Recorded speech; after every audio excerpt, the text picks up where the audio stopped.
Welcome to the Only Male Cruise Show, the We Own Your Head podcast. Discussing topics that make you say, how and where can we improve as a society? From a Black American's perspective. Copyright disclaimer regarding fair use is in full effect. The views and opinions expressed in this show, you guessed it, they're all mine. Catch us live, be ready to speak. This is a call-in show.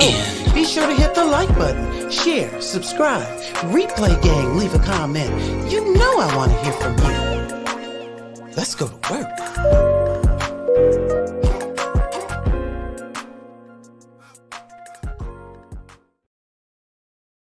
All right. Welcome to the Only Male Cruise Show, the We Own Your Head podcast. Yeah, it's been a minute. Look, a lot of things going on. I appreciate those of you who pull up. Shout out to you, Miss Lackey. Appreciate you pulling up. We're also live on Twitter, X. We're live there too. Very important discussion that we need to have regarding education. So right now, most recently, a decision came down for the state of California that reparations is not going to happen for the state, which is unfortunate, but it does have it has consequences, and it's got, that's really the hottest topic that's being discussed right now. But today's episode, y'all, we're talking about reading. Did St. Louis, Missouri Public Schools say, F Black students, they won't learn to read here? That's the question. That's the question on the table. And the reason why is, look, reading rates, reading ability, reading accuracy is down across the country. And so what are we going to do about it?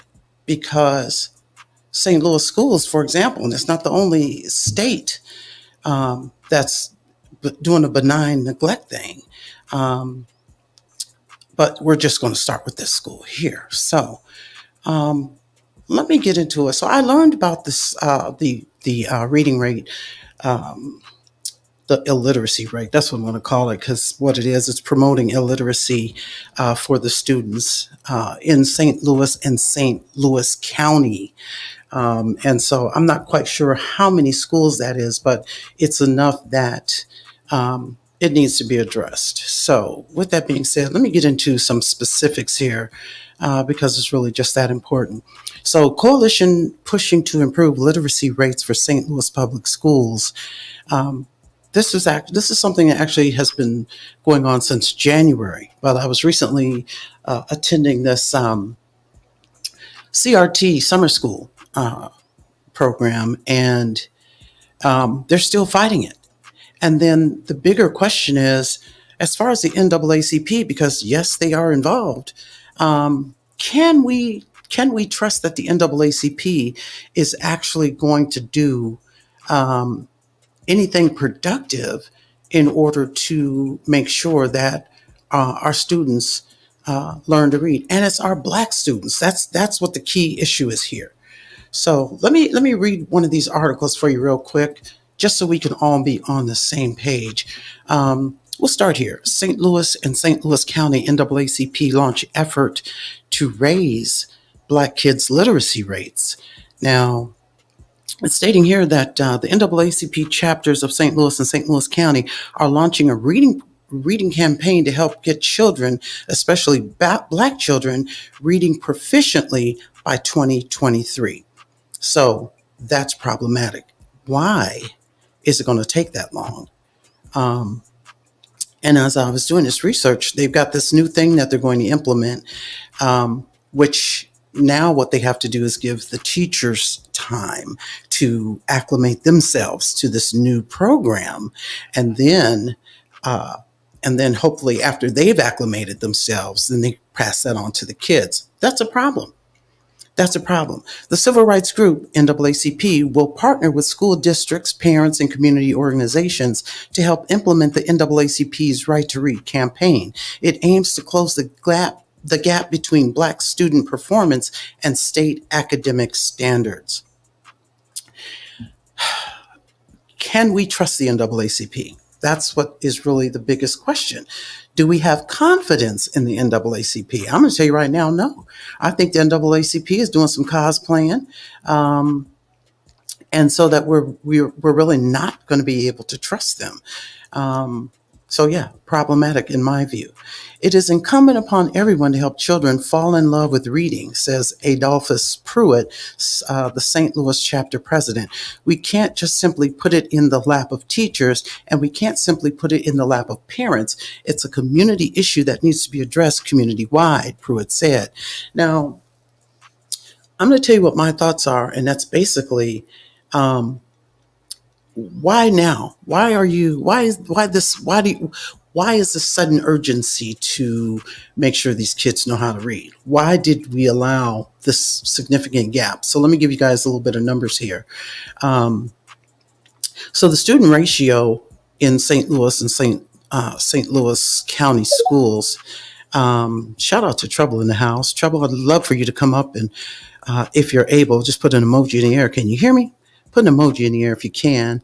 And if so, I'd love for you to uh, come up and help me out with the space. But I don't know. I've asked a couple of people if they can hear me and haven't and asked them to put an emoji in the air. So okay, there you go. Good, good, good. All right, perfect. Hey, Trouble, how you doing? Hey, Mel Cruz, how Hey, you doing, sister? girl, I'm doing fine. Thank you so much for pulling up because I had a couple other people in here on these Twitter streets, and I said, put an emoji in if you can hear me. And girl, they didn't do it. So I'm like, y'all can't hear me? What's happening? So thank you for pulling up. Um, yeah, so we're talking about St. Louis County and St. Louis City, the public schools. Girl, listen, the literacy rate is jacked up. The NAACP has launched a campaign starting in January in order to improve reading and close this literacy gap. But the question I'm posing is, can we even trust the NAACP? That's the biggest thing. They haven't demonstrated that, they down for the cause. So what's really tea? I don't know if you had any thoughts on that.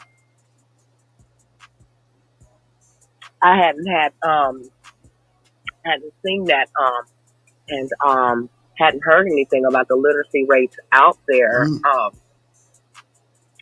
But the NAACP, I wonder what their proposal to help actually would be. hmm As far as there's certain things I wouldn't trust the NAACP with, but I guess it just depends on where they're headed with this. That you got to excuse me, that's what I'm chewing on. No, you cool, girl. You cool. It's dinner time in some certain parts of the state.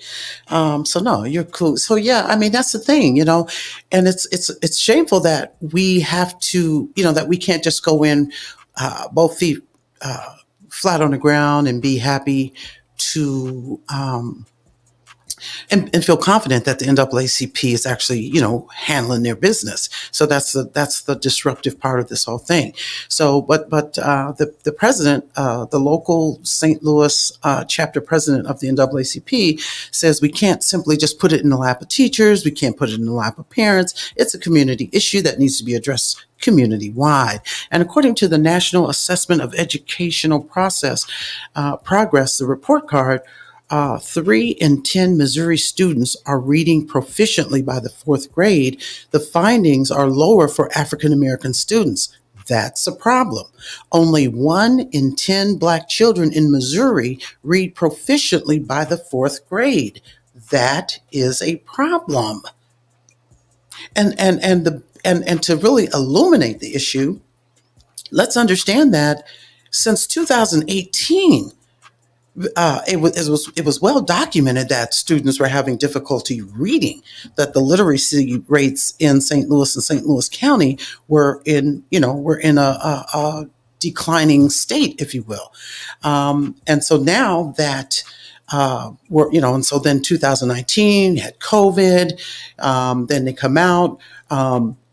The most recent updates on the statistics are 2022, and the reading rates have actually gone down. So this is a problem. So let me go on and continue on laying out this case.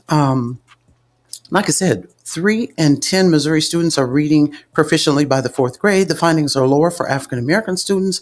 Only 1 in 10 Black children in Missouri can read proficiently by the fourth grade. Local NAACP officials adopted the campaign from a literacy documentary that highlighted an Oakland-based NAACP activist fight to increase Black children's reading scores. Um, and As far as St. Louis is concerned, the districts in St. Louis City and in the St. Louis region have literacy issues similar to those in other states. So this is just not specific to St. Louis. We're just starting in St. Louis. Um, these students can't read, y'all. So while we're fighting, we're on one front fighting about reparations and the fact that Gavin Newsom played everybody. Um, we're creating a generation of children who one wouldn't be able to meet with Gavin Newsom because they wouldn't even be able to, type a letter that says, "Hey, we'd like to meet with you," and they damn sure wouldn't be able to read any legislation or write legislation. So again, and because this is problematic uh, nationwide, this is not an accident. This is not a coincidence. This is not a fluke. Um, so listen, You know, it yeah. feels like something's been in the making for a very long time now, and Hmm. it absolutely has to be addressed. Yeah. It has to be addressed, and we need to figure out what is the root cause of these children not learning? What is impeding them from learning on the levels that they're supposed to be in the grades? Because when you're talking about third grade, fourth grade level, that this is the beginning of their reading lives. So Hmm. why aren't they on level at that point? What are our teachers doing? What type of teachers do we have in Hmm. there? What type of incentives are we giving the children to learn to read? What are we doing? Period. So a lot of things need to be kind of sussed out. Right. Right. And because it's a nationwide situation, it's telling me that this is the game plan. It's the same benign neglect. And, like they had a meeting, uh, they had a private Zoom call and just said, "Hey, look, here's how we're going to neglect these Black students and make sure that they aren't able to read, at their appropriate ages or and grade stages." And the other thing, too, trouble is the fact that um, a lot of these students, they're going to what's it called, Head Start. You know what I mean? They're in daycares that, if these are low income students, they're in daycares that are receiving that CDDF or whatever that support system is from the state. And if they're in good daycare facilities or you know, before and after school programs um, that charge you, hella dollars, why aren't our students learning to read? It's like you're intentionally not teaching the students. That's a problem. Um, so just to, like I said, to help to illustrate what the St. Louis public schools and the St. Louis County schools look like, the student body at the schools served by St. Louis public schools is 12.5% white, 77.4% black, 2.6% Asian or Asian Pacific Islander, 6.4% Hispanic Latino, and 0.2% American Indian or Alaska Native, or 0% Native Hawaiian or other Pacific Islander. Um, and it says here, in addition to, uh, yeah, 0% have not specified their race or ethnicity. So we got all the numbers. Nobody in this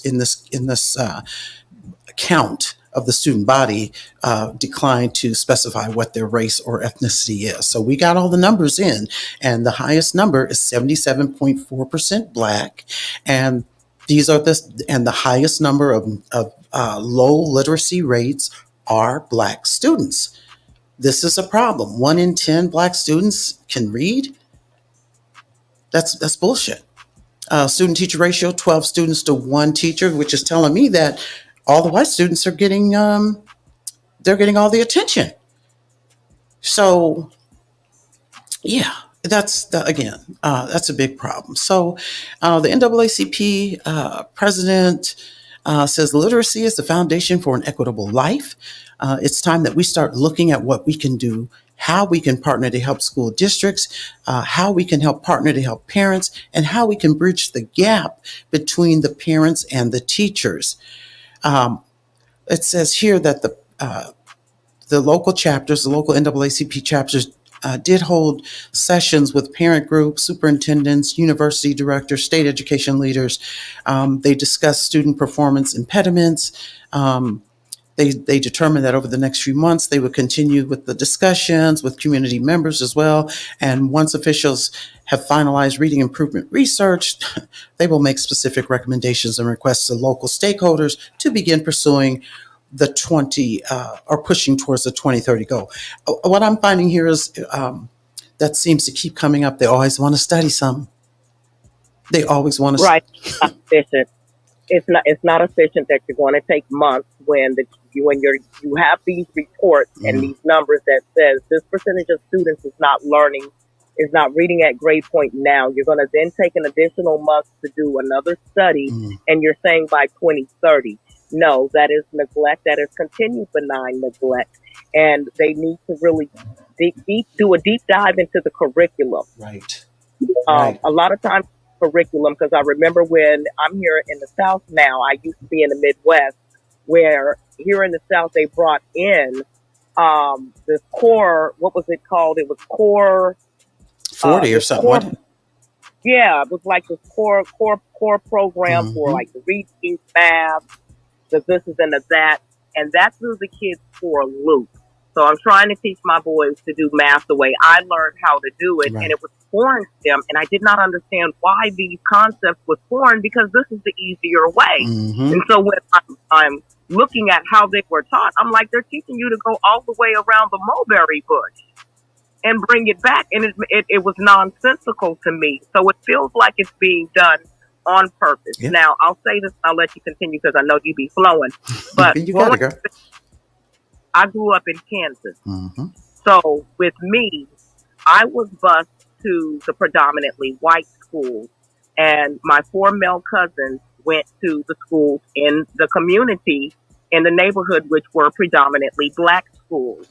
What both of our parents realized was that we had different curriculums. Mm, Same grade level, me and my oldest cousin, but we had different curriculums.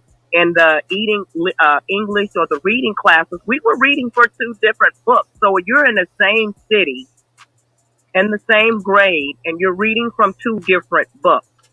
My school offered a lot of different reading programs and they offered a lot of incentives. I mean, we had buckets out of the wazoo. I stayed with some free pizza from Pizza Hut. mm-hmm. There you I, go. I would have 4 or 5 of them bad boys, whereas my cousins at their school, they weren't offered as many Mm-hmm. opportunities to get these incentives. And again, the curriculum was different. See, see. So a lot of times it's that dynamic there when you say, okay, well, it's 12% white, 70 something percent black. That is the dynamic right there. And so what I'm looking back on my experiences now in schools and hearing about my cousin's experience when we talked about it later on, Yeah. it was basically an experiment project. Mm. Well, I'm going to tell you what, when I was doing this research, and shout out to Kelly Pryor. Thank you so much for pulling up. You guys share the show. Kelly, I'd love to hear what you got to say. Feel free to unmute your mic, and I will say this: they got a new game plan out that they plan to use. But I'm going to tell you right now, the gig, the gig is up. This new plan they got coming in is really to help the migrants. I'm gonna get into it. But Kelly, what's up, girl? Thanks for pulling up. What say you, lady? Yeah, hi everyone. I'm glad that you are talking about this.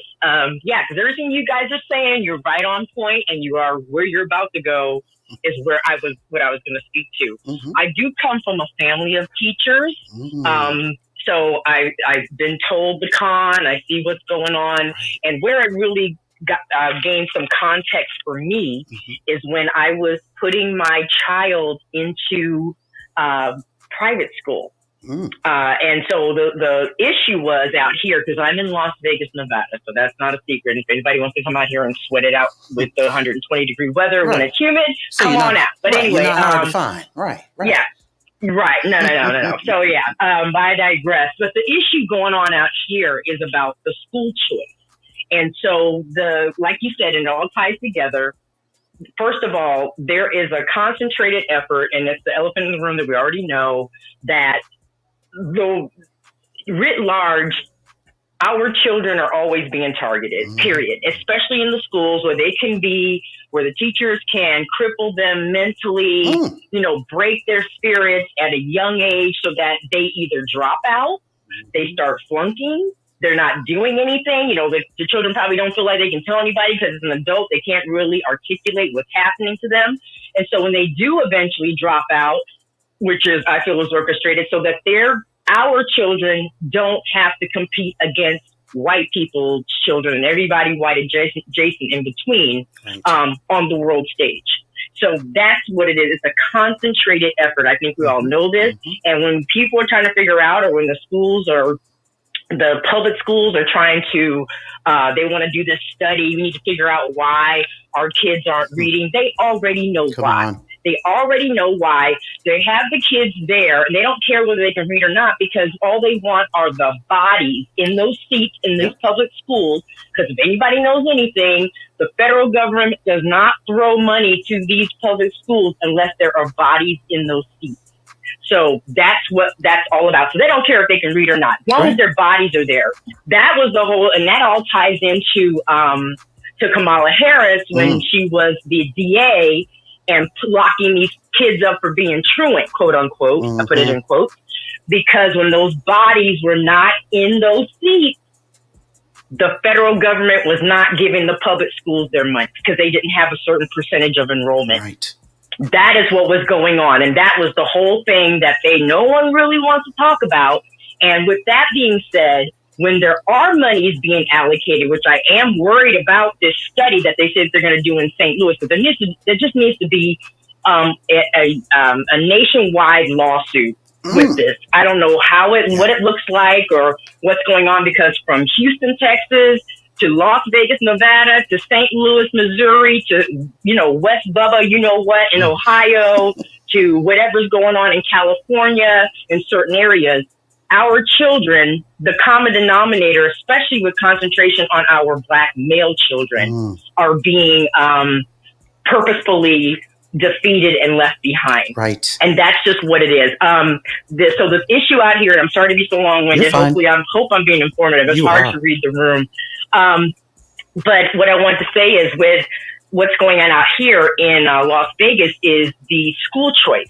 And so the argument is, and the Democrats, so we have a Republican governor, but the Democrats rule the Senate and the House out here on the state level, state legislatures. So with that being said, they're always at a stalemate because the governor is never really, going for what's going on with them, because they want to do away with school choice, because then they know everybody's going to suck their kids out of schools and go put their kids in the private schools of their choice. Right. And if you're not for sure what school choice is, they basically give you this big giant voucher, and you take it to the private school of your choice to pay for your child's tuition to go to that particular private school. Right. And once you're vetted and you get in and get that, then it's pretty easy to get it every single year. Right. So anyway, with that being said, I was trying to get this done for my child, and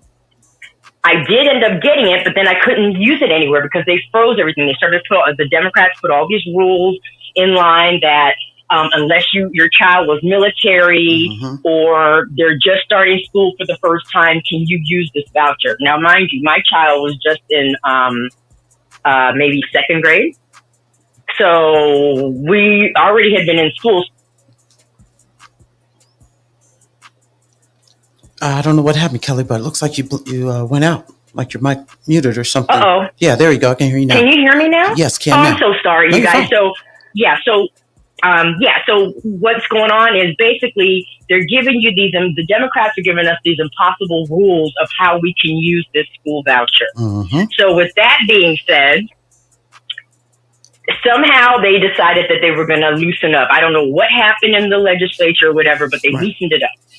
But now, fast forward to when you try to get these vouchers, when you go to the meetings to sign up on the list, and this is, I talked about this story before, this actually happened. Room full of Hispanics. I'm not picking on Hispanic people, No, just you're speaking the truth. Who was in that room at the time? Right. Right. It's just who was in the room at the time. They had one of the elected officials there. I don't know who he was. I can't remember his name, but I see his face. But he was standing there. He's speaking. As he's speaking, he has a whole Hispanic interpreter that is every other sentence saying whatever he said in English and Spanish. So I'm like, okay, I get it now. And I may have been the only freedman in the room. Might have been. Now, there may have been others. I couldn't detect it, but, that's just me. So now they're passing around a clipboard for people to sign their names. They have one clipboard in English and one in Spanish. So I just went ahead and filled the one out in Spanish because I just, they have nombre, whatever. Sure. I just follow what everybody else is putting down. Yeah. And I also put my name on the one in English because I didn't know if they're going to compare the two. I figured we'll just see what happens. Sure. Do you know that everything that I get is like quick, fast, and in a hurry? It's all in Spanish. Wow. I just take it and translate it through Google Translate. I've yet to get anything from filling it out on the English side. And my child now, even though she was in second grade at that time, she's now a junior in high school, and I've been getting these vouchers every single year ever since. So I'm just saying, and then with the monies with the ESL, I wanted to say really quick, and I'm so sorry because I didn't mean to go so far off the way, but with the monies that the schools are given to the public schools, they're using it for the English second language. I don't know if they call it in different states, but out here they call it ESL. But that's who it's going to, and then our kids, by osmosis, this Nithal crap, then they get to learn through how they're teaching the illegal immigrants' children English. Now, and if they can't pick, and if our child is still behind, then they throw them in the special ed class. I'm sorry. Go ahead. No, you're fine. I'll mute out. Thank you. No. Thank you for all that because you really kind of set it up to where I'm headed with this thing. And thank you for that specific detail because a lot of people, and shout out to the people in the room. If y'all don't mind, share the space.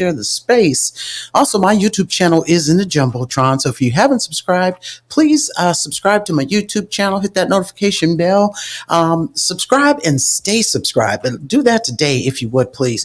And shout out to XO in the YouTube streets, talking about, hey everyone from the east side of the water. Shout out to you, XO. Talking about some happy I caught a live. I'm happy you caught this live too, XO. And again, shout out to Miss Lackey. But here's the thing. That's the issue with the and shout out to Immortal, Dad Negro, and this is paid, in the Twitter sphere. But see, that's the thing. Everybody thinks that the vouchers is a magic bullet and, it's non-biased and discrimination free. Not so. These schools know what they want, know who they want. And what's going to happen is if you're not who they want in the school, they're going to tell you the book is full. It's we're sorry, we're not accepting anymore, or this voucher's not enough. This doesn't cover it, blase scoop. And at the last minute, you're going to be stuck somewhere trying to send your child to a vacant ass public school because they're only going to let in who they want into this public, into this voucher driven school. So, here's the biggest thing. I'm just going to kind of jump around in here because here's what the problem is. They got this thing called letters, LETRS. This is copywritten. It's a copyrighted program, and which is telling me it's privatized. And so St. Louis plans on implementing this program. I have this video. I'm going to tell you, I need to play it, y'all. I need to play this so you can hear the lady herself tell you about it. This video is about 3 minutes long, but, for purposes of the replay, we need to understand this is the game plan, y'all. This is laying out how this works. And really, if you really look at it, this is designed for immigrants. This is designed for immigrants. And I guess before I play that video, let me tell you why I'm saying this is designed for immigrants. Let me give you a little something about this program. It's this Missouri Strategic Initiative. It says Missouri is going to train needs to train a minimum of 15,000 teachers in the science of reading, building teacher knowledge of how children learn to read and what type of instruction is most effective. So now here's the thing. If you were keeping up with the reading rates and you wanted to supplement these teachers' ability and their skill level, then I can see you taking this program and implementing it. But you've let these students fail. And now all of a sudden you want to try something new. And now you want to try to figure out what you're trying to figure out is how do you approach these immigrants and what's the best way for them to learn to read? Because we've been reading all our fucking lives in America. So there's no reason it's benign neglect that for whatever reason we have not been able to, that these teachers, the educational system has not kept the numbers up. All right, especially among black children. So now you want to come up with this new thing. You want to figure out how do we teach, what's the most effective way to teach these kids? We believe this to be fundamental to student acquisition of literacy skills and knowledge. Missouri will provide language essentials for teachers of reading and spelling. That's the name of the program, LETTERS.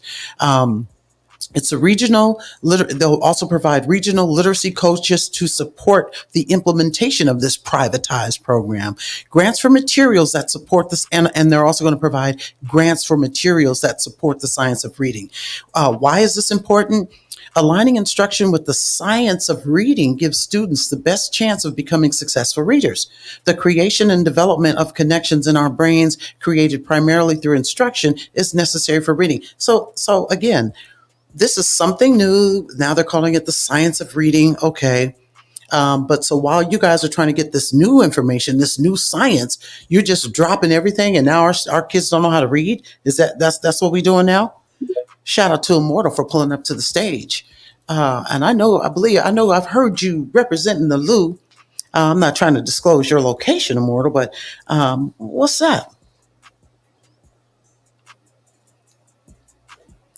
You got the floor, Immortal. Yes, ma'am. Definitely representing St. Louis. Mm-hmm. Been here over 30 years. Got here in 1988 from Jackson, Mississippi. Yeah. But I just had a quick question because I just came into the conversation. But sure. Out of anything that you've seen about this so far, do they have anything earmarked, set aside, any kind of resources for homeschoolers? Because, you're saying these teachers are not going to teach our kids. So did they mention homeschooling at all? Well, the plan is, and that's a very, very, very good question. And this plan that we're reading now, and which the NAACP is sponsoring and trying to make pop off. This is really for the public schools and the schools in the St. Louis County schools. So I'll just call it St. Louis and surrounding areas. So this is what that plan is for, but they're not saying anything about homeschooling in specifically. Trouble, you ain't got to put your hand up. Just jump in when you're ready. What's up, Trouble? So I just wanted, before you would have played the video, I just kind of wanted to touch up and kind of stay along the line of the conversation what Kelly brought to the table as far as the money. Because what I'm seeing here and where we're at now in the South is that the schools have really become, they keep crying about the students learning, but what I'm feeling like is that it's more about the money and the funding that they're getting more so than it is the students' actual education. So last year I've always attended the school meetings, the SIC meetings all the time. And me and the principal kind of did a back and forth last year because they kept harping on the fact that he was trying to brag on the fact that they were moving the teachers in and out. If the teachers aren't teaching the students, we've been letting the teachers go left and right. And I had to pull his card because my thing was, you're letting go good teachers. And when you bring teachers back in, you're bringing in foreign teachers. And how can the children learn if you're bringing in foreign teachers in which they cannot understand? Right. And so you're getting rid of, so what he was basically explaining throughout the whole meeting was that they get their money at the school based on how well the students are doing. So because they were losing grant money because the students started failing, they started firing teachers or moving one teacher out of her classroom and putting her in a different subject. So my thing was, okay, well, what is the rate? Because if you got 20 students in a class, you got 20% rate of students not learning, then maybe that's a student problem and not a teacher problem. If it's 80% not learning, then yeah, that's a teacher problem, but you're moving good teachers out of the way because the school is not receiving the funding. And how does that fare with the students who are actually learning from these teachers that you're moving around? On the other hand, it's also the fact that they have, like, my son was a part of the magnet program. One of my sons was a part of the magnet program. And you have to keep your grade levels above C. So at the time, he wasn't doing that well in his engineering program. And so I said to them, I need to move him out of this program because it's mostly math based and he's not that great at math. Mm-hmm. What can we do to help him? Well, the bottom line was they're getting paid for this magnet program. And if he doesn't keep his grades up, the school loses money. So instead of providing the resources, they were like, well, we can put him on after school. He did the after school, but there was no teachers that they could have afford to teach him the math course after school. So he wasn't able to get that help through them. So he initially got kicked out of the program because you needed an 80 to stay in a program and he had a 79 at the end of the year. Rather than move him to a program in the magnet program that he would fare better in, they kicked him out of the program altogether. So you want the students to learn, but when we have these concerns, there's no forgiveness. There is no real help because the bottom line is it is financially impacting you. And so you are making decisions that is not in the student's best interest, but for your financial bottom line's best interest. And that's part of the problem as well. Now, let me be quick about it because I know I'm long-winded. Fast forward to this year here, because of the whole money situation, my older son, who is a part of the magnet program, and he's doing excellent in his engineering program. So fast forward this year, they gave my son all honors class. And he's got chemistry. He's in one term. He's got a higher level of math, but they gave him every last class with AP honors, this and that. So he had to call a meeting with the counselor to remove those classes because he didn't want to set himself up. Well, they were upset about him coming out of it. And when I talked to the counselor, basically because we talk outside of school hours, it's about the money. If they have these students sitting inside of the honors classes, that is more money for them. But you are willing to allow my son to fail because he cannot keep up. Maybe he can't keep up with all of these honors classes. You're willing to allow him to fail so that you can get this money for at least this particular semester. Right. And so they have a problem with taking him out of his honors classes. They moved him all around. And I had 3 teachers call me to wonder why he was moved out of their classes. And then later on, when he went to the new classes, I then turned around and had 3 more teachers call me. One was Jamaican, one was Hispanic, one was, I don't even know what the hell, but I couldn't even understand any of them. And so I'm sitting here this year wondering, in my son's core classes, how is he supposed to learn from you all when I can't even understand what you're saying? Right. So there are barriers to these students learning at the hands of the school because they're worried about their financial bottom line, and they are taking good teachers out and replacing them with cheaper teachers who cannot speak the language. And it's a problem. Well, I mean, and thank you for that, Trouble. And that is the entire problem. Let's reset the room real quick. Share the show if y'all can. Greatly appreciated. The YouTube channel is in the Jumbotron. Please subscribe to the YouTube channel and stay subscribed. We're talking about the literacy decline for the students in St. Louis. And the bottom line is the St. Louis and surrounding areas. Listen, this is a tough situation because it's not a coincidence that any state, Black children are at the bottom when it comes to reading. In St. Louis in particular, the statistics are as follows. 77% of the student body is 77.4% is Black. All right. 12.5% is white. I'm not even going to go through the rest of them because at this point, it doesn't matter. as of October 2023, and next month that'll be a year from a full year. Only 15% of students in St. Louis City are reading at grade level. Now, I don't know who can do math very well and bust that up, but it doesn't take a mathematician to know that if 77.4% of the student body is of these in this public schools in St. Louis, 77.4% are black, and you're telling me only 15% of that the students is are the only ones reading at grade level? This is not an accident. How do you not know that that this specific population is failing at reading at grade level, and you're not doing a damn thing about it? And white students are more than twice as likely as black students to demonstrate reading proficiency in the third grade. Now, I know before there was a study done, and they said that most people, adults, read at a minimum at eighth grade level.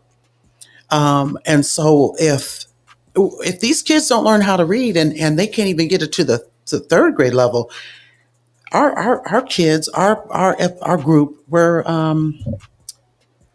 doomed. And what are we going to do about it? That's really the question on the table. What the hell are we going to do about it?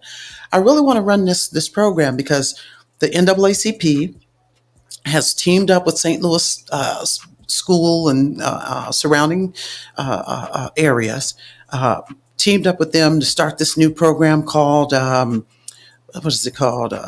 Something, Learn to Read or whatever it is. I can't even, I'm scrolling over here. But they've got involved. They want to help these kids learn how to read. In order to raise black kids' literacy rates. But can we even trust the NAACP? What have you done for me lately, NAACP? And I don't know if anybody else has noticed that the NAACP seems to me to be doing some cosplaying, if you really want to know the truth about it. They're talking real black on a few of these issues here lately. But we can't trust them because they talk that good game, and then at the end, they're like the OMB, don't shit happen. I don't know if anybody has any thoughts on that. Yeah, Kelly, what's going on? I think writ large, the NAACP from the top down is rotten. They have never had our best interest at heart for a long time. I think they sold out a long time ago. Like I said, not to attack any Pan-Africanists, but they have clicked in with the narcs and cobras of the world. And so it's about the bottom dollar. Mm-hmm. It's about helping everybody else, using our struggle as a backdrop so that it can be shared with everybody else's story, and then they can propel. And that's what's happening now. So I don't trust the NAACP. I don't care what state they're in. I don't care what chapter it is. At the end of the day, until there is some serious, for lack of a better word, infiltration of what I would say are the right people to get in and right these ships, these chapters or whatever you call them across the nation. I don't think that they're going to help. I think it's just another money grab. That's the new grift, is to hurry up and get some kind of a nonprofit organization, and then the feds or whoever it is going to throw you a chunk of money for you to now delegate how these programs are going to roll out. And it's just a passing of the buck for administrative costs and what's going to be put in their pocket. Absolutely. Our kids are doomed in their hands.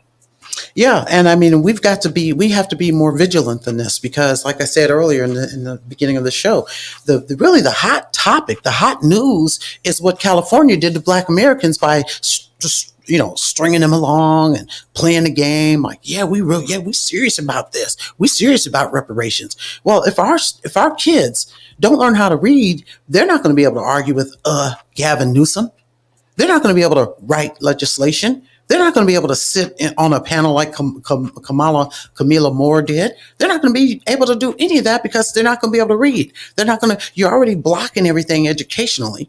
Okay. And now you're preventing them from reading. And this is going on in too many states. This is not an accident.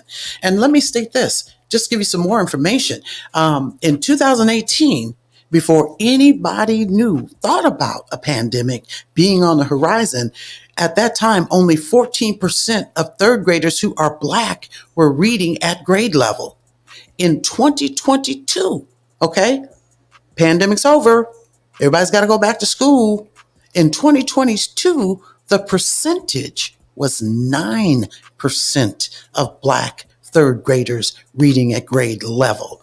And you don't get to blame the pandemic for this because while the pandemic was going on, teachers were still getting paid, teachers were still working. And how do school administrators and public school entities not prepare?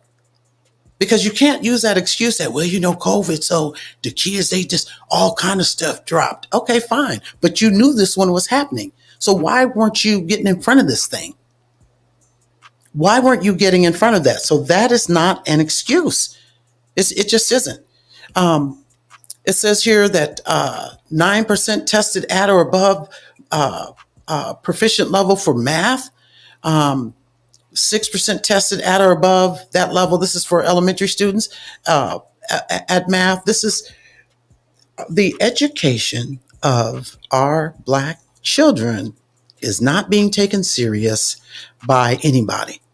And so this is clear that we as parents and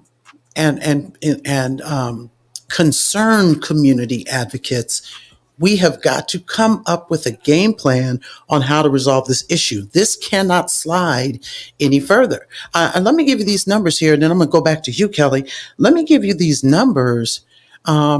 In St. Louis and surrounding areas, St. Louis Public Schools spends $17,001 per student each year.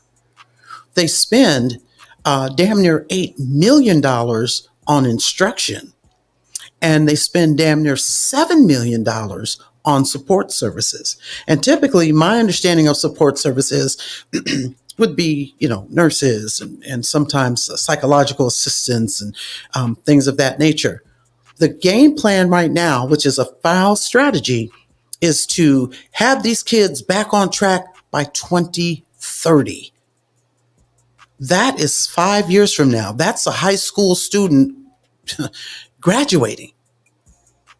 So we're about to graduate a whole, is that a generation? We're about to graduate a whole group of students who are unable to read, and we're satisfied with that?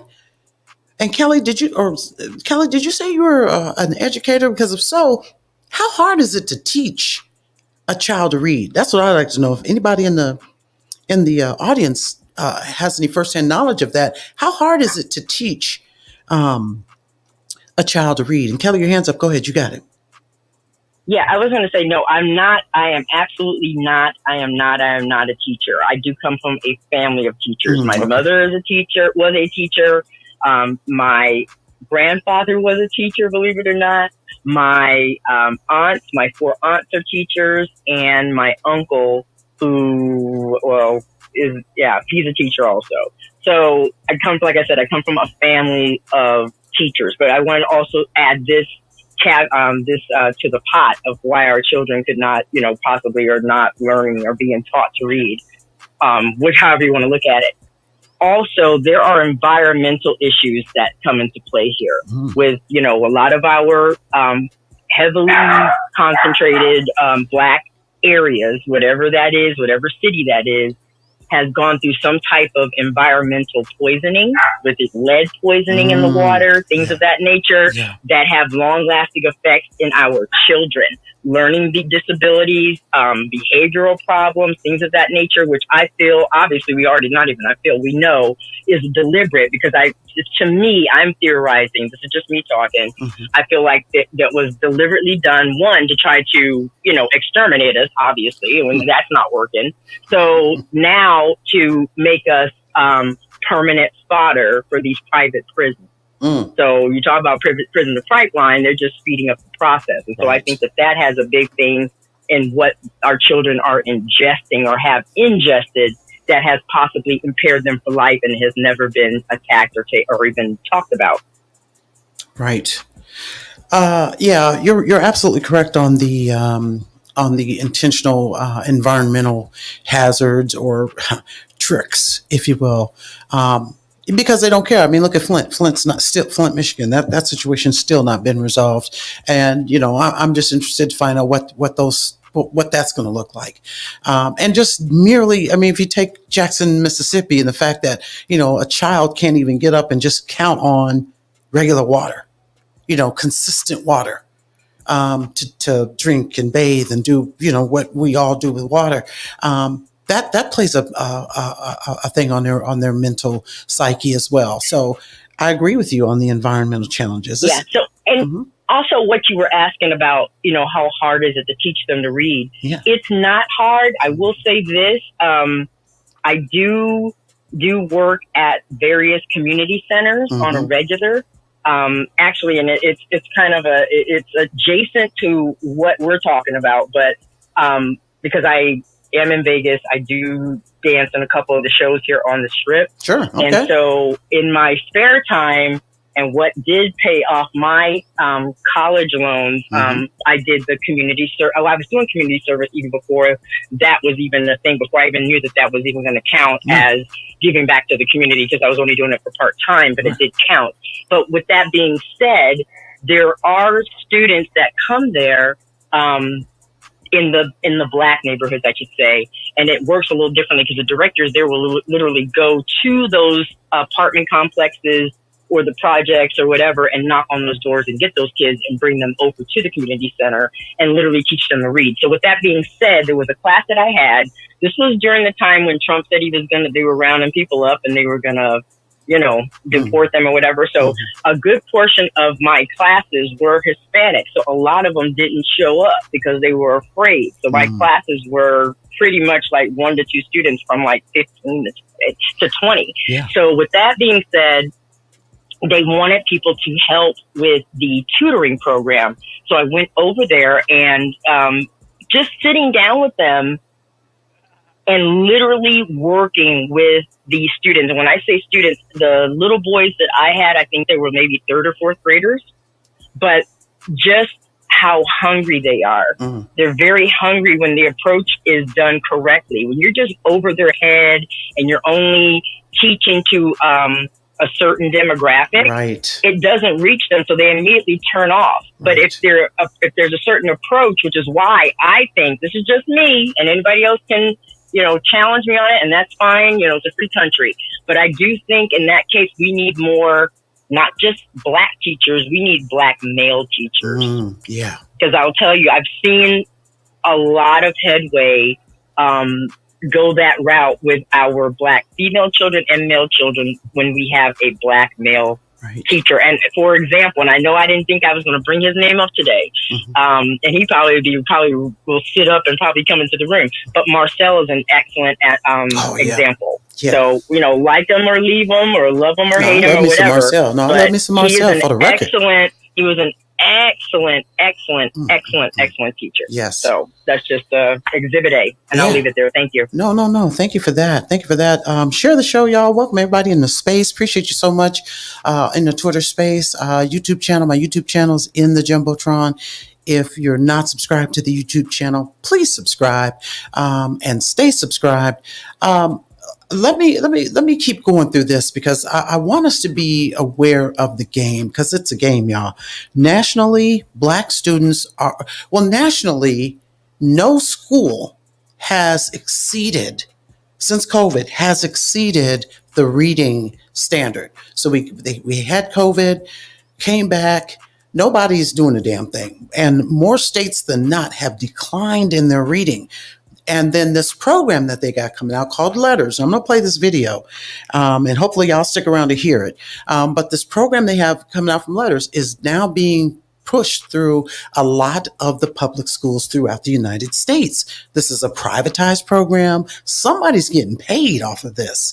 The issue with this, that I think the issue is that they got to teach. They're looking to teach 15,000 teachers, and that's just in St. Louis. They're looking for 15,000 teachers to teach them this program, make sure they understand how it works, understand the science of learning to read, all this and that, just a bunch of bull crap.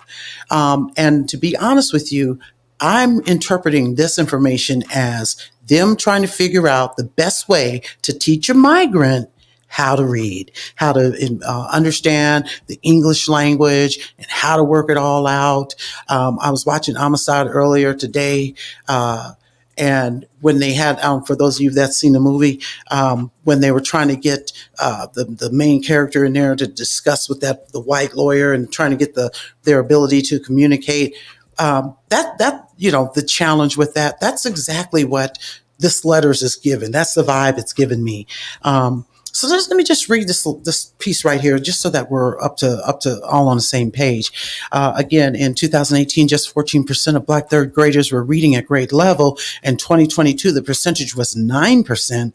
Students performing at the below basic level demonstrate minimal command of the knowledge and skills contained in the grade or course level expectation. That's according to the Missouri Department of Education and Secondary Education, and they also stated that these students need substantial academic support to be prepared for the next grade or course and to be on track for college and career readiness. Now, I'm stopping there because I went over the numbers and I said they spend, what did I say, about a good 16 on. Let me see. Let me get back to the numbers. I'm clicking tabs over here, y'all. Hold on.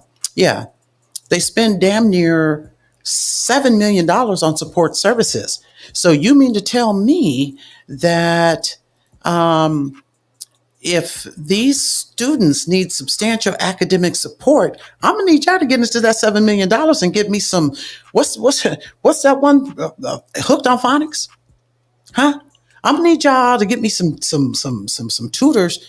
Sylvan Learning Center, if they got that out there where y'all at, okay. But it should not take till 2030 to get these kids up to par. It'll get these migrant kids up to par. It'll get them up to par. Moving further into the article, it says the NAACP literacy program is geared to help all students improve their reading. See, all students aren't failing, though. All students are not failing.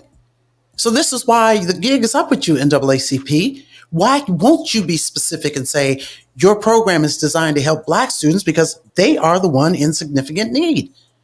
The President Pruitt says that among its benchmark goals is the number of Black third graders that by 2030 meet or exceed the state's average for third grade reading proficiency.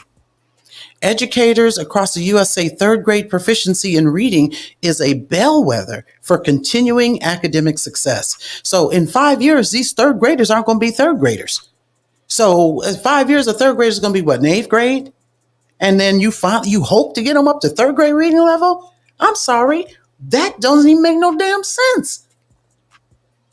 The Independent reported that in 2022, the state's scores mirrored those of most other states, with decreases in both math and reading for both grade levels from the 2019 assessment only.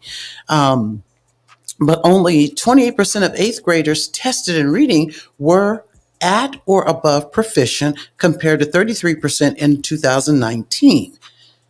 Okay, so for fourth graders, 30% tested at or above proficient, compared to 34% in 2019 and 28% in 1998. So if even to me, I'm saying it like this: if the pandemic was, as they say, a plandemic, then this just fell right. It's like they had a Zoom meeting and they said, okay, we're going to come up with this plandemic. We're going to fuck up their reading. Because there's no way you're reading at one level and then you go down and then you come back out and you're reading worse. You're reading worse. You've been back in school now for what, 3 years? And y'all didn't pick up on none of this? Let's talk about the money. The Missouri Read, Lead, Exceed initiative is the state's comprehensive plan to dedicate $25 million in state funding and just over $35 million in federal relief funding to support student literacy. I'm sorry, that's a problem. It's looking like a money grab. Trouble, you got it. Yeah, I believe when you first started reading about the numbers as far as the dates, you had first mentioned from 2014 to 2024. That's a 10-year time span. So to me, it seems as if this has been a generational thing. So when you ask, how hard is it to teach people to read? Well, I mean, if you had parents who was in school 20 years ago who wasn't on reading level then, who wasn't proficient in math then, Right. and those are the parents that you have trying to teach their kids or help their kids now, where is it exactly that you expect those kids to be at? Right. And so now that the rates have declined some, now you have this new generation of kids that's getting ready to be parents in the next 10, 15 years, presumably, and they are going to be trying to teach their kids to read, and their reading level and math comprehension skills are worse than what their parents was. So this is absolutely on purpose when you're saying, well, we're going to be doing these studies. No. You've been studying us for a very, very long time now. Right. And not only have you been studying us, but you've been studying ways to further corrupt what it is, our progress. You're not studying to see how you can help us. Right. You are studying to see how you can be a detriment to our learning. You want to be a detriment to our progress. Right. And you want to study how you can help these others. So if you knew 15, 20 years ago that you needed, because you knew then you needed 15 to educate 15,000, 20,000 more teachers to learn how to read better, learn how to teach better, learn how to do better. And all of a sudden, you're just now saying that, well, we're going to allot these funds to do it now. You're not doing it for our children's benefit. You are doing it for these mass immigrants that you are bringing in. It's what you're doing. It's absolutely what you're doing. Listen, for those of you that, be in the spaces, y'all know sometime we got to play some informative details, which is what I'm about to do, because I want us to get a good handle in understanding this letters program. I tried to see, who wrote this program, who it's copywritten under, but this really is a privatized program. And so we're going to get into this video real quick. So let me pull it up in here. And let's hit play, and let's just peep Steelo. Here we go. If you're an elementary school teacher right now, you may have heard about a program called LETTERS, short for Language Essentials for Teachers of Reading and Spelling. It's a professional development program that's designed to teach teachers what they need to know to teach students how to read. And it's suddenly become wildly popular. Nearly half of all states are offering LETTERS, or requiring that teachers take it. The number of educators participating in the program has increased 8-fold since 2017. So what's going on? Why are so many schools doing this training? And will it help students become better readers? To answer these questions, we have to first talk about something called the science of reading. It refers to an approach to teaching that more and more states are asking schools to adopt. The idea behind this approach is that instruction should be based on what research tells us are the most effective ways to help kids learn to read. In a science of reading approach, teachers explicitly teach beginning readers the foundations of written language, like how letters represent sounds and how students can use that knowledge of letter-sound connections to read new words. Teachers go through all of these combinations in sequence. At the same time, teachers are helping students build their vocabulary and their knowledge about the world through read-alouds and conversations about rich topics, such as art, culture, and science. As soon as kids master these basics, they start applying all of these skills together in more and more complex texts. Their ability to recognize the words on the page and their knowledge of language weave together and reinforce each other. But a lot of teachers weren't trained this way. And that's why states are turning to this PD program, LETTERS. LETTERS is aligned to this science of reading approach. It shows teachers the research that's behind the science of reading, and it's also designed to give teachers guidance on how to use it in their classrooms. But does it work?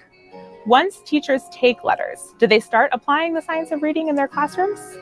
And do their kids become better readers? The evidence is mixed. Research into the effects of the program shows that it can change teachers' practice, but only under certain circumstances. Coaching seems to be key. When teachers have support, like someone showing them how to apply what they've learned, they're able to apply it more consistently.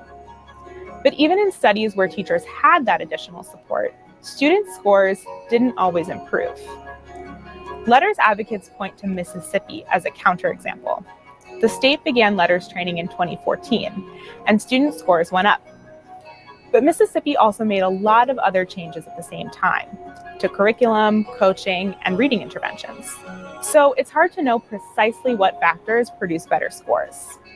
What's the bottom line? The content in letters can give teachers a foundation in the science of reading. But many researchers and school system leaders say that no one training is going to be a magic bullet. Lasting change requires a lot more. For more on what it takes to shift a school's approach to reading instruction, visit our website. Well, we're not going to visit the website, and I don't appreciate it. That's not a silver bullet. There's no indication that helps, as she just stated. And so now our kids, our Black students, our Black children, now they're not only are they being studied, and their inability to be taught how to read. Okay, that's not the Black students' problem. It's the teachers who are unable to teach our children, or probably better termed as unwilling. And so now you want to stick in a brand new program that even they don't know, and you want to use this entire concept. So again, it's just another experiment, how well this is going to work. And now that you've got these migrant kids that are just overwhelming the school environment, they're going to end up learning better than our students are, because you're going to be addressing their inquiry. We want to teach them how a letter is pronounced, which our kids know that because we speak English around here. So let's start there. And then we're going to teach them how to do this, that, and 2/3. This is sounding like a meal served on a silver tray on how to teach a migrant how to read. And the problem is, there wouldn't be a problem with that if you were addressing the root causes as to why our students, our Black American children, are significantly below reading levels. Now, I don't know if anyone has any thoughts on this here on the Twitter panel.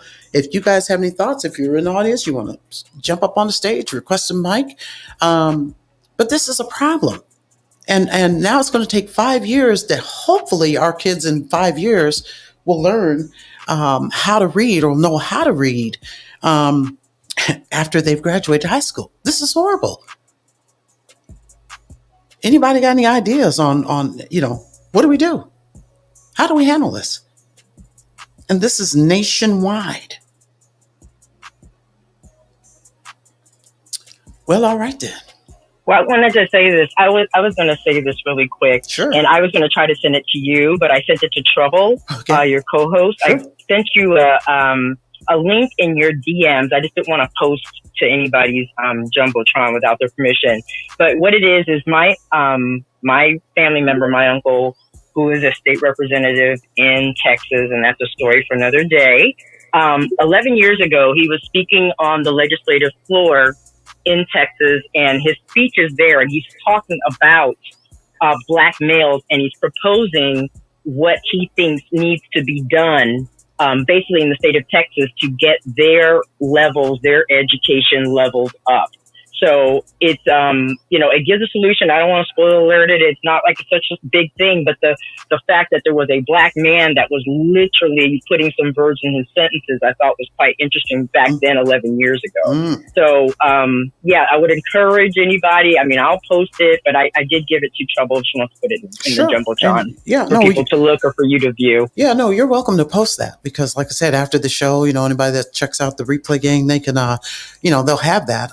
Okay. And just to keep it up to, keep us on par, students performing at the below basic level demonstrate minimal command of the knowledge and skills contained in the grade or course level expectation. This is according to the Missouri Department of Elementary and Secondary Education. Furthermore, these students need substantial academic support to be prepared for the next grade or course and to be on track for college and career readiness. And I would say, when I was looking, pulling all this information together, I said, we have got to get Unsexy Red. We got to get her out the paint, because you have a student. I don't know if y'all seen that clip. I couldn't find it. Wasn't really looking hard for it.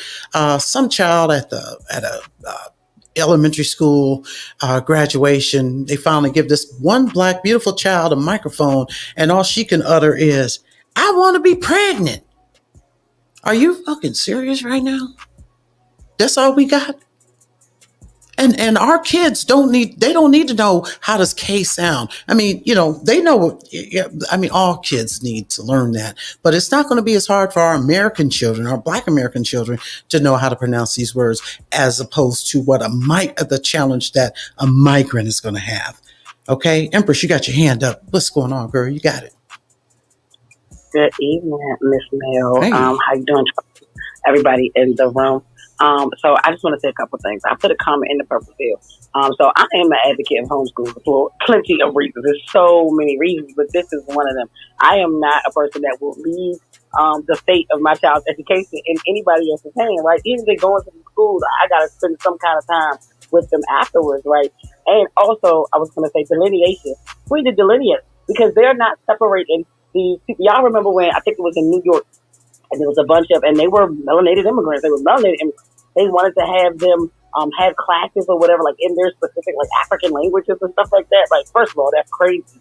But if people are coming here and they don't know English, of course they're not going to be able to read. And you add their numbers to ours and just say black. You know what I'm saying? Mm-hmm. So I'm not saying it's not a personal issue for Black Americans. I would just like to, if we could disaggregate that information, maybe we could get something more accurate and homeschool. I don't disagree with you. But I can tell you this, and I feel you on listen, the mere fact that they're saying black students, that's enough for me in this circumstance. That's the biggest problem. Like these public entities, if you're fully melanated, they don't mind discriminating against your ass. Okay. They don't mind. Oh yeah, you black. We gonna, they don't stop to say, oh, well, now are you Black American? You Asian? They don't stop. The mere fact is that our Black American students are caught up in that number. And so that's the main reason why we've got to fix it. That's the main reason why we have to fix it, because one, we're being overlooked.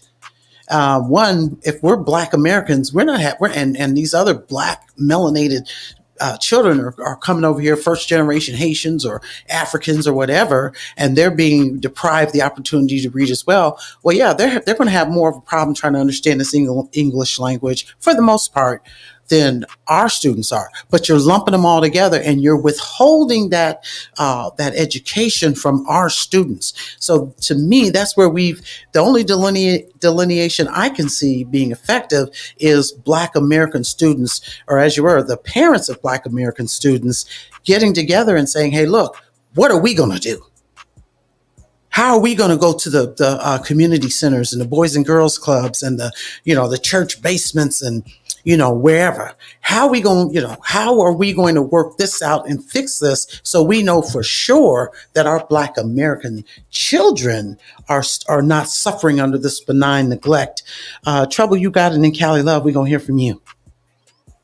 Okay, so one thing that we really need to do is we really need to get hyper focused on educating our own children. Mm-hmm. We need to get these grant monies that are out here and start utilizing those grant monies to curate our own after school programs, Mm-hmm. our own places where our children can come and get the tutoring that they need so that they can get, because we cannot count on these other people to do it because we see the game plan now. And so we can't keep seeing the game plan and not, do what it is necessary to do. I've been sounding the alarm for years. And so every time we have these conversations, I always make it a point to let people know, that the Koch brothers, and I don't know if you know who the Koch brothers I know who they is. are. Yes, please look them up. They are actually from my hometown and state. I grew up in Wichita, Kansas. The Koch brothers are from Wichita, Kansas. And so when I tell you about the experiment projects that our students became out there with the busing and the varying educational levels, they had everything to do with that. They also have delved into our education department years ago. It was in 2012, I believe, when I first started posting articles, because at that time they had on lock one that sort of like they auction off who can do the curriculums, and they had 24 states on lock at that time. So right now, what I'm reading, because I pulled up some more information just to see if it was still there. Mm-hmm. So just real quick, um, they are a conservative group, and it says right here, the Coach Network has made no secret about the critical role of public education plays as an ideal arena for influencing U.S. policy and culture. The Mm-hmm. group says in an introduction to the report, through a variety of tactics, charter schools, vouchers, curriculum, textbooks, training, using state politicians to engage in cultural war against progressive ideas and more, the Coach Network is able to ensure the spread of their ideas, including climate disinformation and free market based economic philosophy, yada yada yada. Right. What they did, and this is an example of what they do. There was a Philadelphia school partnership, and this is an example. They initially offered a $35 million grant to the city's public schools in 2015. In exchange, what the Coach Foundation wanted was for the district to set aside 15,000 new charter school seats. So in the beginning, in the end, the two groups eventually didn't reach a conclusion, and the district didn't get any money. So they are absolutely have a hand in our children's education, and they are offering money. And a lot of these schools in varying states are allowing outside entities that aren't the education department to come in and give them funding and grants and different things, but it's always in exchange for X, Y, and Z, and a lot of them are acquiescing to those demands, which isn't in the best interest of our Black students. Right. Well, I will tell you on those Kochs brother, and that's the brothers with the K, right? Koch or something like that, right? Right. Yeah. So what happened is, and in that book that I had texted you, Democracy, I think it's called Democracy in Chains. That book outlines how this guy named Buchanan got salty because board was it Brown versus the Board of Ed. Said, okay, you're gonna have to desegregate and let Black students get in the mix. And so Buchanan was salty about that. He's like, why we got to do that, and then we got to pay for it. So he came up with this diabolical plan that really didn't take off. And then the Koch brothers, years later, they came across this guy Buchanan's roadmap, and they was like, oh hell yeah, this is exactly what we want to do. And they've been in the mix ever since. And not only did they do what they're doing now, but they took Buchanan's plan and tweaked it and worked it, and and it's an ongoing thing. It's just super problematic. Callie, you got the stage. Callie Love. Oh, thank you, everybody. Mm-hmm. Mel Trouble, y'all holding it down, huh? Yeah, well, you about to hold it down too. What's going on, girl? Oh, nothing much. Just trying to bring it down a little bit, running the street. So let me sit down for a second. But I'm listening to your little commercial because it sounds like a pharmaceutical commercial trying to sell to some medical clinics. Like, this shit is just not gonna work. They have too many these little plans going on, and it at this point it doesn't make any sense, right? Mm-hmm. Because the only way you can get a kid to honestly know how to read, learn how to read, and comprehend the written language is you got to read to a kid consistently, right? And then you have to have a kid read back to you, mm-hmm. And then there's a question mode period in order to what they call it recall, in order to have to verify whether or not the child is listening once. Mm-hmm. Because when you're reading to a group of students, sometimes you already know they zone off, they gone off, they in Wonderland, Twilight Zone, daydreaming, and everything. So there has to be a method, and there is a method that you can use for recall. And that's just consistently reading and having a kid reading I mean, if they in school 6 hours a day and they have 5 subjects, I'm sorry, a kid should always have a book open and read. And that's the only way they're gonna know how to read. Right. But unfortunately, they're not doing that. They're not opening up the book or even supplemental books to even introduce literature Right. Well, and the Callie, various genres of right. literature.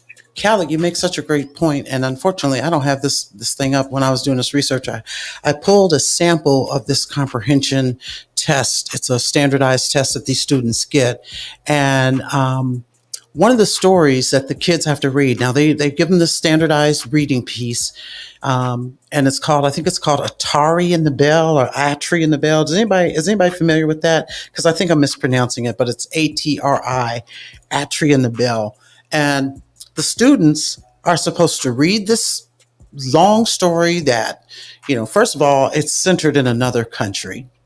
And some of these students, they just trying to, figure out how to get, from home to school and school to home safely. Ain't nobody got time to be thinking about what the hell's going on over there in Italy. Okay. With the sun shining, you picking grapes off the vine, making some wine. Okay. They ain't think about that. They hearing gunshots all over the pop, pop, pop, pop, pop, pop. They just like, shit. Don't let it be me or nobody I know today. But now you want to take a child who probably didn't get a good breakfast and bring them into the schoolhouse and then have them sit down and read about a damn bell that some old ass man said, oh, we're going to hang this bell up. And then if y'all ring it and life is good and all that. So they even have a video on it. Even if the kid knew that this was going to be on the test and they watched the video is different from what the written piece of it is. And now you want this now, and then all of a sudden it's about a horse who some type of way comes up and rings the bell. And now the soldier on the horse, like this fucking story is all over the place. And these Black American children is not putting all that shit together on an empty stomach and reading that information and then answering the question, fully and comprehensively. They're not doing that. And this is a standardized test. This is a problem. This is a problem. It is, and if you don't mind, I understand what you're saying. And for years, this has been really the same argument. But the thing is this: that's at the teacher's fault, because the teacher at the beginning of that year in the fall should already have a list of books that they want to read pertaining to what the district is really requiring. And the standards really doesn't change in terms of the content. Mm-hmm. So even if we're still on the 1776 paradigm, it's still the basic American content and information about American history, life, liberty, and the pursuit of happiness. So there are always certain tales and stories that are going to be relived and retold throughout generation after generation. Right. So if the teacher is not presenting the content, then the kid is going to get it skipped. So if they only going to introduce, let's say, Humpty Dumpty, because Humpty Dumpty has a whole story behind it. Mm-hmm. It's a whole English folk tale, right? And so it has a history behind it from what? The Britain and some type of war and all this other shit. But if they just telling the kid and they just reading Humpty Dumpty fell off the wall and it cracked and that was it. And now we're going to draw and color a picture of this cracked ass egg and let's put that back together. And you've added no context to it. And then, next year you want me to take a standardized test that impacts, whether I pass or fail or whatever the hell happens. Now you want to put all this, because I didn't know Humpty Dumpty had a real life. I just knew it was a damn stupid ass nursery rhyme. So again, and here's my thing. We are too late in the game to say, well, it's up to the parents. Y'all got to get in there, because we just going to listen. If our kids knew how to read and we had parents at the crib that knew how to teach our children how to read or spot when they were deficient in reading, okay, then we could hold them accountable. But listen, they don't. Our kids are failing. And now we as a community got to figure out what to do. Let me read this piece right here.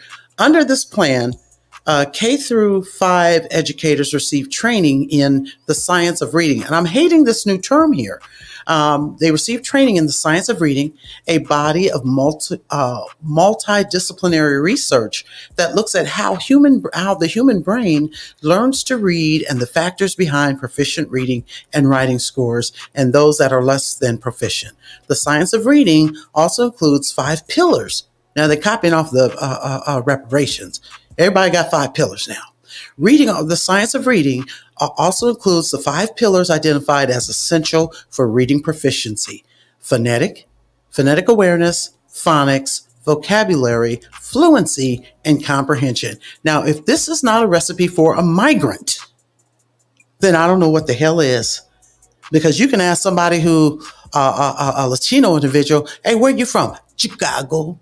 Where? Chicago. It's not Chicago, man. It's not Chicago. But if you sit down here now and you take this take this letters, you probably will pronounce Chicago correctly. So this is a problem. They're trying to run a fast one under us and act like they really give a damn about our students. And you really just want to really get them to. This is a recipe to teach a migrant how to read in order to do better than a Black American child. Period, point blank. And so now we have got to do something in order to undermine the plan that they have for us and our children. So can we figure it out in this program? Probably not.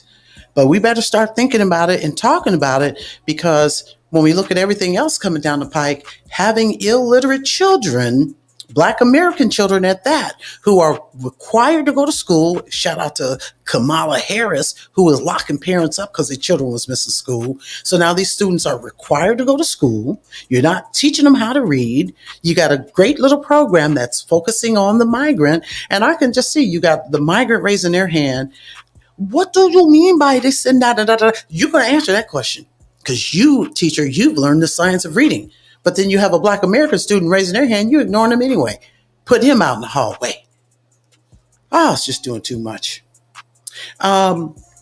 This article also goes on to say helping children and older youth become stronger readers can break a cycle of illiteracy and violence that disproportionately affects the Black community. Now, they throw that in there to make it sound like, for us to like, oh, yeah, hell yeah, let's do it. Let's get involved. Kenyon Watkins, who founded Black Men Read in the wake of his brother's death in 2022 from gun violence, that's his thoughts on this. His members of the local group volunteer as readers and tutors.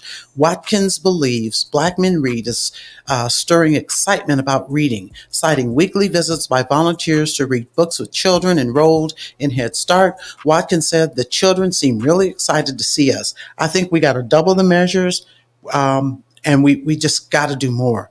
I don't know how much more we can do, but we got to do something, because if not, this is just another thing that's going to put our kids, keep our kids behind the 8 ball. Yeah, now and now if you don't mind, now I hear what you're saying. Now the 5 pillars has always existed.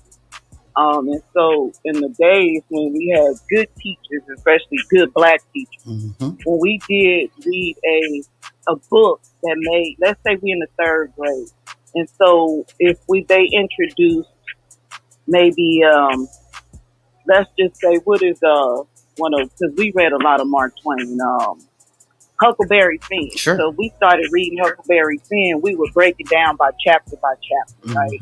So every day we came into class, we would read at least for 30 minutes, right? And so if there were any words that were in confusion that we couldn't pronounce, then we would either have to highlight that word and then write that word down. And we all had those little composition books, right? And so, or them, them little navy, what's a vanilla book? And the ones you put your little name on, got your classroom number and all the other extra stuff and the date on it. But we would write those words in that book, and then we would have to do definitions. And so at the end of the week, now I don't think teachers still do this in elementary, especially, that they would have spelling tests. especially based off of the reading materials that they have read in class, that they know that those spelling words, that those words and definitions will obviously at some point in time be on any standardized test. Because there are a list of words that students should know per grade by the time that they end that grade and transition to the next grade. Right. So between sight words and whole words, they should have some understanding of grade level words. So if they're not reading, they're not getting the vocabulary neither. Right. And if they're listening to Unsexy Red, they damn sure not getting the vocabulary. And a bunch of these They other not. artists that ain't hitting or saying a damn thing. Like, turn off all the bullshit ass music at this point. Turn all this shit off and get an audiobook. But we got to figure out something, y'all. Period, point blank. Or again, not only are we not going to get reparations, the way Newsom's acting and the way they're playing in our faces, Black Americans. So not only is that plan in full effect, and then let's make sure that we got a generation of Black students that don't know how to read. And just for the record, when Black Americans were emancipated from slavery, we closed the literacy gap significantly. One of the first endeavors after being emancipated was to get these HBCUs open. And as the HBCUs, as we know them now, really started off as kindergarten to 12th grade and then some college. Okay? Those were open immediately because they didn't want freed slaves and Black folks intermingling with white people. We made education a priority. And so and we just have to stop the blame game about, well, let's say it's the parents' responsibility. Fuck it. The parents clearly aren't doing it. And it may very well be because they're just not able, whether they're holding down 18 jobs or they're as illiterate. They might be waiting on their child to learn how to read in order to teach them how to read. Who knows? But it's no more finger pointing. That's acceptable. We're going to have a generation of Black Americans, children, people, adults that do not know how to read. And so now the migrant who's got this pathway to citizenship has got a good job. He's got a house. If you're out there in California, you're getting that $150K down payment. You're getting that. And you're reading better than we are. Come on. What are we going to do? We got to do something. So To make education sexy again, well, we gotta make learning, a priority yes. again. And like I was saying earlier, when you have a generation of sexy reds that's teaching the next generation, Mm-hmm. it's only going to get more and more detrimental from there. They knew a long time ago that the children in the schools weren't learning at grade level. Right.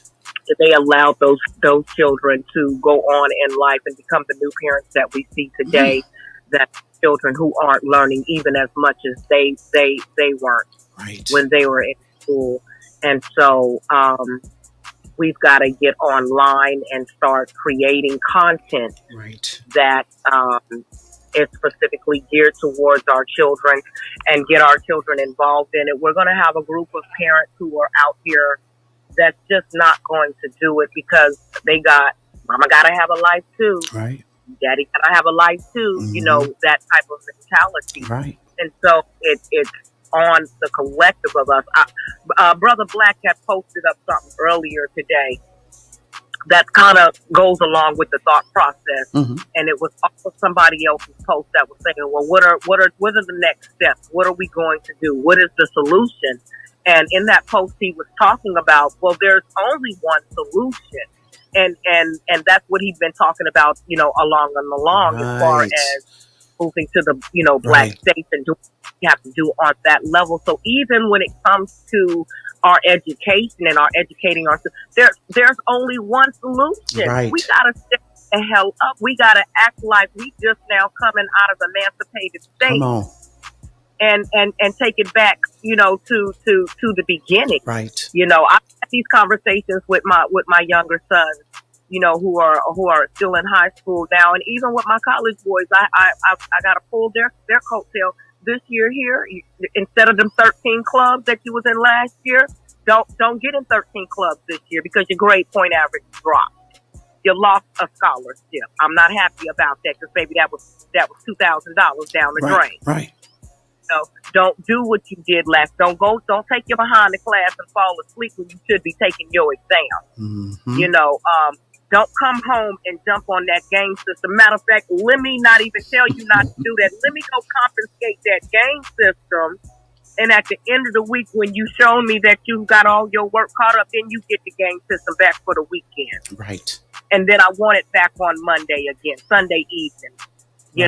So we've got to start being parents again. We've got to start thinking outside the box, or not even really thinking outside the box. God damn it, we just got to think. Yeah, we got to think inside the paint. That's what we got to do. And I love what you said. I'm going to have to cop that some type of way. What'd you say? Make reading sexy again? What'd you say, Trouble? Gotta make it sexy again, baby. Gotta make it sexy again. We got to do something. And there's so many creative people out here that can do it. We just got to be committed to it. We got to be committed to it. So, listen, I don't know if if anybody else wants to jump on the mic, but really, that's just all I want to get this out here. Yeah, Kelly. Yeah, go ahead. You got it. We'll hear from you and we'll wrap up this. Yeah, I promise I won't be long. I wanted to say that it's not, everything that everybody has said so far is not even, I don't know what the best way to say it, but it's not hard, and I get it, but sometimes it can be hard for the reasons that you said as far as with the homeschooling, because I get it. But something else I wanted to add to this is that instead of us trying to reinvent the wheel, there are already wheels out there. Mm-hmm. And there's one in particular that I thought about, and I don't know how people feel about it, but it's worth the investigation. And I hate people say, do your own research, but it is nice to look into. And it's an institute called Ziax Institute. They're out of New York. It's an all-black homeschool online learning school. So even if the parents have to go to work, they have the parents' phone numbers. Mm-hmm. Sometimes, hey, the parents might be working out of the home. I don't know. Maybe grandpa is there because I have seen it. I've actually had my child audit the class. This is during the pandemic. She did attend that school, and they're amazing. They do everything from, as a matter of fact, this was right a couple of weeks, unfortunately, before the George Floyd murder happened. Yeah. And when it did happen, they had an entire school-wide with that particular institute, that black online school, where they had, as many faces as you can imagine on the Zoom link of children of whose parents that they allowed, if they were of age to have that conversation so that they could actually talk about it, which you would never have something like that happen in a white public school, much less a private school. But they do things like that. They teach them STEM. They do they do all of the regular, reading, writing, arithmetic. They teach the kids, I don't want to say it's vegan, but healthy living, finances and health. They do a lot of interesting things that our children need to learn how to do. So, and then at the same time, the means to the end here with that particular program is while our students or our children are in that school, while they're in there and they're in high school-ish type of grades, because they label it a little differently. They have like a pre-college class, they have a this, they have a that. So it's not your typical kindergarten through 12th grade type of labeling. Right. But with that being said, when you're in the pre-college or the almost college level classes that they consider, at the same time, these kids are also taking college credits as well. So when they are graduating from Ziax with a high school diploma, a lot of them are leaving there with a 2-year degree from a community college or a junior college. This way, when they want to, either they're leaving with a trade already, or they have some kind of credentialized some credentialization under their belts. But then now, if they want to go to an Ivy League or go to a 4-year university, it's basically a transfer situation. The parents don't have to pay as much money, and your student is not going to be there that long and get out of that college in about 2 years with a degree, which is what white folks have been doing for quite some time by letting their kids, while they're in high school, take college courses. So that's why when you get to college and they're there with you and they're leaving in 18 months and you can't figure out what happened, it's because of what I'm telling you guys right now. So I'll post it in the Jumbotron really quick if you want. Yes, so you guys can have it. It's worth a look. Absolutely. They're also on Instagram and on YouTube. When they have their STEM situations, basically sometimes the kids are given a computer depending on what level they're on in the beginning of the year that's broken, and by the end of the year it needs to be fixed and working, operating. So it's very creative things that they do. I'm going to put that in there. I don't know why I didn't think of them sooner, but there are other programs like that out there. But this one I like because the students can actually see the other students. My daughter has a friend right now that is in Africa, because there's some students from Africa that also, partake in these classes, even though they're coming in later in at night when it's for daytime for us. However, they're all being taught a certain way, and there's no idealization, there's no indoctrination of religion or anything of that nature, but it's just the Black experience and the things that we go through. They have social studies, the whole thing, but it's from a Black perspective, and which makes all the difference. Put that in the Jumbotron and in the Purple Pill, if you don't mind, Kelly, just so that we can make sure that the replay. I'm going to do it now. That they can get at it. Shoot, just that quick. That is so exciting. Here's what I was going to ask, or really just say that I've always wondered, like, what is the circumstance where you see on the news or you read in the newspaper where a student, 14 years old, graduating with a PhD, or graduating college and now heading in to get their PhD. I just saw something like that, like maybe a week ago, 2 weeks ago. Like, what environment is that child in, and what school? What school are they in that this happens? Because it's cute when it's us doing it, and typically we're breaking records as doing that, but I don't see us doing it a lot. And so how does that happen? That's what I want to know. How are they being? How is that level of opportunity open to those students? I want to know that, because I wonder if we were even presenting a big challenge like that to students. Is that something that would, get them hyped up and ready to rock and roll? I don't know. Go ahead, Trouble. I've seen several cases like that over the years. They are far and few in between. But the one, it just looks like they have a home environment where there's a parent that's dedicated, because these aren't always two-parent homes. Right. I've seen one-parent homes, but the parent was dedicated to their child's education, and sometimes it's in a home where it's a single parent and there are 4 or 5 kids in the home, and all of them are doing good, but this one particular student excels. Sometimes it's just a particular student just have to be smart and on his P's and Q's. Right. I have one particular student, son, who is like that. Anytime he starts slipping, if he starts to play around a little bit with his education, he starts slipping. As soon as he gets the memo that he's not doing as good as he was before, he is on it. He puts himself in after school. Detention. And tell me he just won't show up home, and I'll be like, "Where is this boy at?" And I'll test him, "Where are you at?" I stayed after school. Right. Because I need help in this particular class. I need help in A, B, and C, and he's stepping his game up. I wish my younger son would, kind of follow suit, but he's completely the opposite. But, I'm working on him. I'm working on him. Yeah, he'll be all right. He's going to get it. He got a good mom at the crib. So, you know what, y'all, it's a lot. We got to figure it out. We have to make sure that we're giving our children the advantage. We can't count on the NAACP. I'm sorry. I don't give a damn what kind of headline you're in talking about they leading the charge. You ain't doing it for us. You're not doing it for Black American students. You're just not. You don't do anything for a Black American NAACP. So we're not counting on you to make this pop and pop off. We don't trust you. And I'm looking at some of the statistics for St. Louis, Mhm. and I'm looking at one particular report that went all the way back to 1967. So Mm. when I say they've been studying us for a long time, Mhm. they're talking about enrollment declined in 1967. It was at 115,000, and in 2024, it's declined all the way down to 16,500. Mm. They talk about what's also plaguing their school is pandemic learning damage. Right.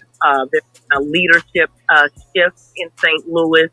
There has been an abundance of school closures where the district lost 133 million in operating fees 2020 by 2025.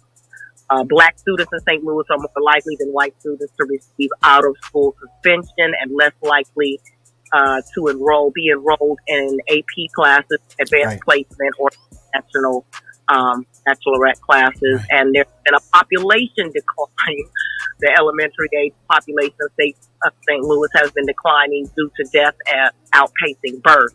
So when they've been studying this for a very long time Right. and have enough studies, Yeah. they've done enough. They Well, know I what they're mean, doing. and trouble, and because of those statistics, that just further substantiates what we said earlier, is that y'all seen it, y'all seen all this coming, and you didn't do anything proactively to fix it. You saw the decline, and somewhere weaved inside those statistics, I'm thinking is the voucher system, and some students not being able to get into a voucherized school, and so that's impacting their ability to be taught well. The fact that again, I say this all the time: these teachers that get their student loans forgiven if they teach in a marginalized area, you're there teaching just for your loan to be done away with. You don't give a damn if the student learns to read or not. And really, before we cut up out of here, again, if you're on the YouTube channel or if you catch the replay on YouTube, what I have right here is I think it's called the National Association of Education Progress Report Card. It's what it's showing is from 2019 to 2022. It's showing in the darker blue states that. I need to zoom in on this thing, but it's showing states that maintained that main. Hold on, let me look at the other one. Hold on, y'all, because I got these glasses on, but they just ain't hitting right now. Okay, so in the dark blue, it's showing that these states had zero increase in any damn thing. All right. If you're in kind of like the, I don't even know what kind of blue this is. We'll just call it periwinkle.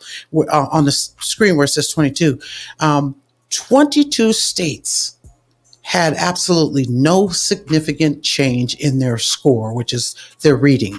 And then 30 states had a score decrease. And just like I said earlier, I think it was a 2018, in 2018, St. Louis schools had, I think, what was that? Let me see. Let me go to it real quick. Hold on just a minute. 2018, only 14% of Black third graders were reading at grade level. In 2022, the percentage was 9%.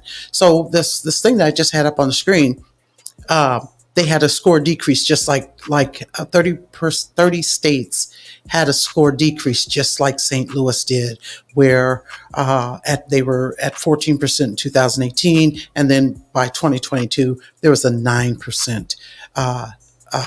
They were only at 9%. So you saw this coming. You knew what you were doing. You're not fooling nobody, St. Louis. Quit playing. You're playing in our face.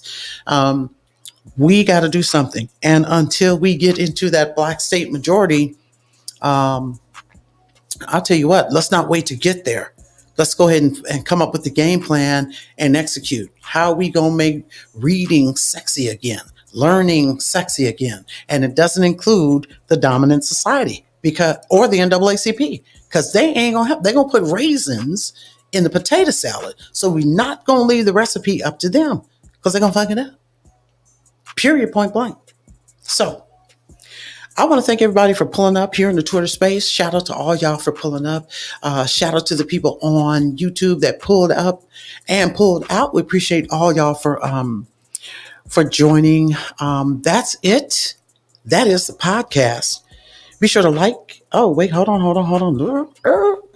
Let's get that Negro up here. Because I know you got something to say, brother. What's up, that Negro? You got it? Yes, ma'am. Can you hear me? Sure can. Okay, awesome. Shout out to both the sisters in the driver's seat hosting this amazing room. Awesome. I appreciate you. Thank you. Peace, power, and American Negro reparations, specifically for the Black American Negro freedmen who built this country with slave labor per the lands promised in Special Field Orders 15. January 16th, 1865. I am just coming up here real quick. I already talked to God is Good.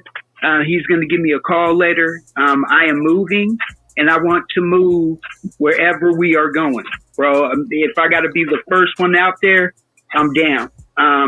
So give me a call, Black Majority. I seen you in here, and I wanted to do that.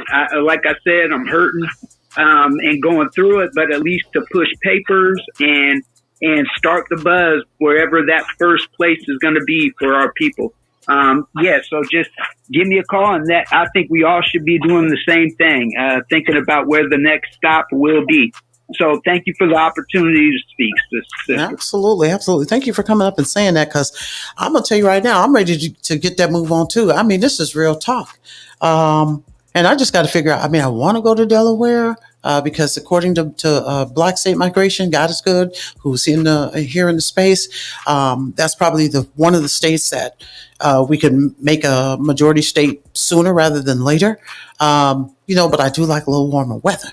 I ain't gonna lie to you. But we got to do something, and staying where we at just ain't gonna do it. We gotta move. We gotta get active. Because if we don't, it's over with. And we know it can be done because look at Minnesota. Look at the Somalis. They're doing the damn thing. Everybody's doing it but us. So what is our problem? And we ain't gonna blame it on not being able to read. Because the people in these Twitter spaces, we know what's in it.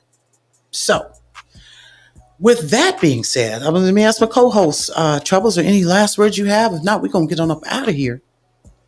Nope, no last words. Thank you for the invite to the co-host slot. Thank you for everybody that popped up. Kelly Love, thank you all for gracing the stage. Appreciate you ladies being here. That Negro, that's what's up. Much love to everybody. Absolutely.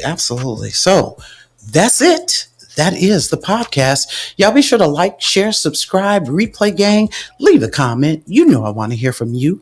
And until next time, y'all, we will see ya when we see you. Welcome to the Only Male Cruise Show, the We Own Your Head podcast. Discussing topics that make you say, how and where can we improve as a society? From a Black American's perspective. Copyright disclaimer regarding fair use is in full effect. The views and opinions expressed in this show, you guessed it, they're all mine. Catch this live, be ready to speak. This is a call-in show. Be sure to hit the like button, share, subscribe, replay gang, leave a comment. I want to hear from you. Let's go to work.